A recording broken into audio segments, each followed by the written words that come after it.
In my last video, Thomas dropped a bombshell on the community talking about the overhaul to combat and the removal of attributes with a focus on something more inspired by Final Fantasy Tactics. And we're going to discuss a little bit more of that because Thomas over on X has clarified a couple of different points, and I thought I'd kind of try and give you guys more context to what these changes might mean, because as expected, reactions are definitely mixed. I've seen very positive reactions, very negative reactions, and so I'd like to kind of dive more into that as a part of the discussion. But the overall root and the core of this video is going to be focusing in on Hotfix 3, the patch notes, giving you guys the breakdown, giving you guys my thought. But before we do that, huge thank you, as my voice somewhat cracks, for the support on the last video. I am so thankful for that. It really means the world to me.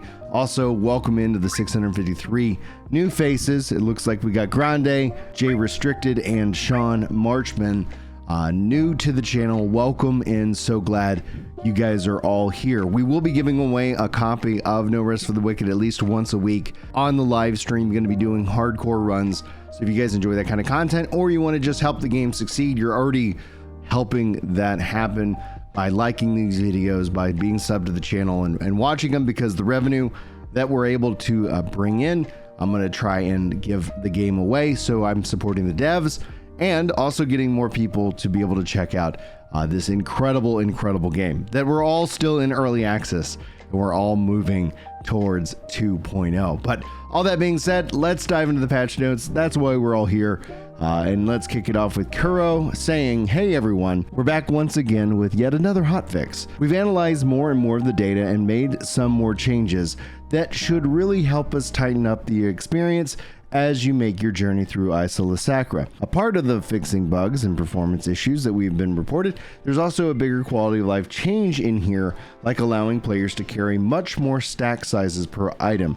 We've also fine-tuned the level of scaling in order to create a smoother leveling experience. We're not done yet. We're already hard at work on a bigger patch that will add more features to No Rest for the Wicked." And when they say this, we covered this in the previous video, Thomas is looking to have those bigger patches hit every 2 to 3 months. I don't know if this is the application of the multiplayer update, but that is something we're all watching and waiting for, and it's been teased quite a bit, so we are getting closer and closer to that date. Again, for those of you new, estimating perhaps around July, maybe in August.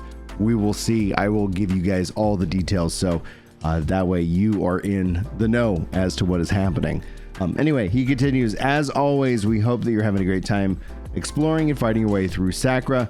Here's the full list of changes." So in the performance category, they optimized 1K looks and 1K hits. They optimized performance for the shallows, and they optimized static runes so that it no longer causes performance spikes. For the quality of life, enemies no longer spawn immediately after the plague has been cleansed in an area. They increased the drop rate of repair powders, evasive combo renamed to Pestilent Recoil, and charge spells descriptions have been changed to emphasize that you should charge them for them to be fully effective. For the UI, they improved the bounties menu. Exiting the vendor screen now goes back to the selection menu instead of exiting the vendor interaction. For balance changes, they've rebalanced level scaling of areas after campaign completion. So Shadows, Mariner's Keyboard, or Glades is going to be around level 21. Nameless Pass, Black Trench will be around level 23. Marin Woods, Lowland Meadows will be around level 25, with the current level cap, for those of you keeping score, still at 30. They increased the height that you need to fall from to start taking fall damage. Oh baby. I think that in and of itself is a pretty significant change. We're gonna have to see. We're gonna have to test that out, but I'm not testing that out on my hardcore character. No way, no sir. All right, they also increased the poise of wands. All dodges now cost the same amount of stamina, slightly reduced the damage value of Homing Frost. For gear, quicker input queuing for the first attack on the Hoarfrost Sickle. They fixed gear not being able to be repaired when durability hits 0. For the loot, they increased the max inventory stacks from 20 to 99. This is really great. Ultimately though, just kind of putting my own opinion on it, I would have rather had a system in which we upgraded to get to that point. I love investing in my character. I love making those upgrades. I get that not everybody shares that feeling, and you don't have to agree with me. We can perfectly agree to disagree, but regardless, 99. That's going to feel so much easier and so much lightweight on the inventory. Anyway, they also increased the drop rate of gems. They slightly decreased the drop rate of the value of fallen embers. Gordon tier 2 now has fruit pie recipe instead of the Drexelian dumpling recipe, and they rebalanced the drop rates at dig spots. For the enemy balances, they slightly rebalanced Falsed Derek. For the bounties, they increased the daily bounties up from 3 to now 4, so you can take a little bit more, get a little bit more rewards on a day-to-day basis. For the localization, they improved translations for multiple items in various languages. And we have a slew of bug fixes, and we'll go through them right now. They fixed a crash and performance hit in Lowland Meadows. They fixed water channel key in the Black Trench not spawning if a player is stuck in the old bug state. They fixed a door in the West Bridge of Mariner's Keep closing by itself. They fixed Laura forgetting how to walk on the way to the elevator in Weeping Sisters. They fixed kickback on various one-handed weapons. They fixed enemies being able to leap from outside the player's camera. They fixed being able to get stuck in certain NPC dialogues. And they fixed health bar not updating when drain health in combat enhancement is equipped. They fixed buff icons not displaying the remaining time. They fixed performance modes in Torn Colossus. They fixed elemental infusion gems being able to be exalted but not actually being treated as exalted, taking resources and preventing them from being fully exalted. They fixed character ledge climbing that like they had one too many to drink, and they fixed masterwork background sticking to common items. They fixed the Illuminate Runes light affecting cinematics. They fixed light leaking from Illuminate Rune. They fixed pedaled spear run attack, sometimes missing its target. They fixed seaweed having a sharp cut off against the rocks. They fixed face blurriness when moving sliders in the camera in character creation. They fixed halberds using the wrong roll animation, and they fixed Dano's screen projects panel taking a hike after completing the project.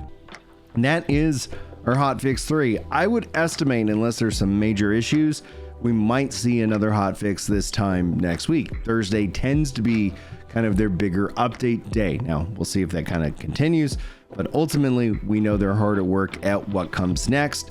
The big update being multiplayer. I do think that might include PvP. I hope that it does. That means that's going to open up a lot more replayability, a lot more retention for those of you actively seeking and enjoying PvP. But it's optional, so it's not something that everybody's going to be forced to do, which I'm all for.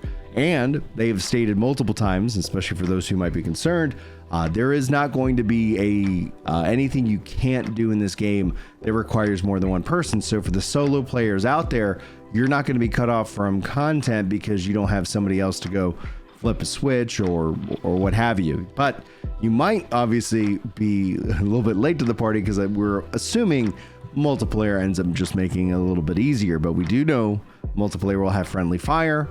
Not that it's going to be just like it is in PvP. At the end of the day, it's going to be interesting. I cannot wait to share these experiences with you guys when they do eventually roll out.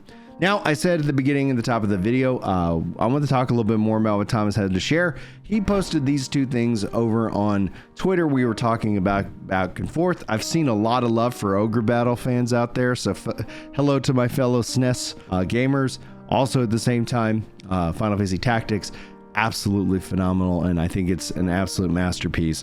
That being said, let's see what Thomas has to say, and then I'm going to kind of walk you guys through what the combat job system is in Tactics, just to hopefully help set some minds at ease. Not that this is going to be one-to-one translation, but I hope it adds some value to your day. Thomas writes, folks, I'm taking some design cues from Final Fantasy Tactics for the system that we've been discussing. If you've never played Final Fantasy Tactics before, do it. It's amazing. But play the PS1 version. It is on mobile. I'm not a mobile gamer. I'm advocating for it to come to Steam in some kind of remaster, remake format. I think that would be really great. Obviously, bring it back to consoles. It's a game that I think everybody should have in their library. But I respond, man, I'm pretty much just that. Thomas replies to me, I'm with you there, buddy. It's one of the games that is just almost perfect. From Ogre Battle, Tactics, Ogre, and then all these systems were ultimately really refined in Final Fantasy Tactics. It's so addictive to farm a bunch of JP to unlock these abilities. To me, that's much cooler than putting in a point here and there every time you level up.